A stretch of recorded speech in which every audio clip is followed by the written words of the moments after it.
तर मित्रांनो, संजू सॅमसनसाठी खूप वाईट वाटतं आताच्या स्थितीला मित्रांनो. ऑलरेडी एकतर चान्स भेटत नव्हते. तुम्हाला माहीत असेल तर 2015मध्ये त्यांनी T20Iमध्ये डेब्यू केलं होतं. ऑलमोस्ट 10 वर्ष झाले, 10-11 वर्षाने त्याला कन्फर्म त्याला चान्स भेटला होता ओपनिंग पोझिशनला. बट चांगलं परफॉर्मन्स करता आला नाही या न्यूझीलंडच्या सिरीजमध्ये.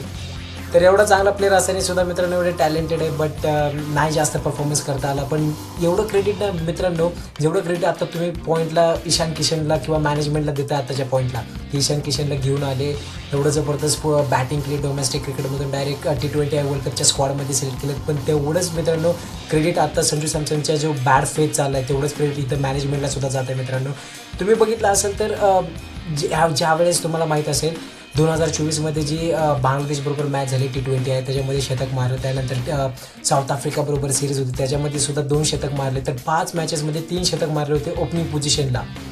तर असा म्हणजे इंडियाचा पहिलाच बॅट्समन आहे मित्रांनो ज्यांनी एकाच वर्षी 3 सेंचुरी मारले T20Iमध्ये. तर आपला भारताचा हा पहिला बॅट्समन होता. सो तरीसुद्धा त्यानंतर ड्रॉप केलं मित्रांनो.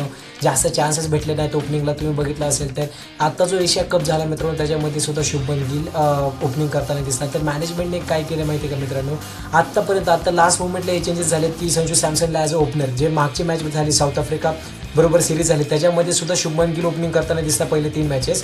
त्याच्यानंतर फक्त लास्ट मॅच संजू सॅमसनने ओपनिंग केली आणि त्याच्यावर त्याला T20I वर्ल्ड कपच्या स्क्वॉडमध्ये सिलेक्ट केला ॲज अ ओपनर आणि शुभमन गिलला ड्रॉप केलं. तर तुम्ही खूप कमी चान्स दिले मित्रांनो. ऑलरेडी एखाद्या बॅट्समनला पहिल्यांदा ओपनिंग पोझिशनला एवढं चांगलं परफॉर्मन्स केल्यानंतर सुद्धा फक्त शुभमन गिलला स्क्वॉडमध्ये किंवा प्लेइंग 11मध्ये फिट करण्यासाठी शुभमन गिलला ओपनिंग करण्यात आलं मित्रांनो.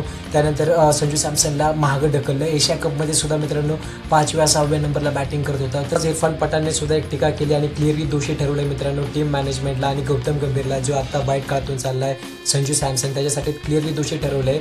आणि ज्या प्रकारे लास्ट मॅचमध्ये या न्यूझीलंडच्या जे तुम्ही त्याला विकेट किपिंगसुद्धा करून दिली नाही मित्रांनो संजू सॅमसनला. जर संजू सॅमसन या मॅचमध्ये जबरदस्त खेळला असता ना मित्रांनो, तुम्ही खरंच त्याकडून ग्लव्स घेतले असते का?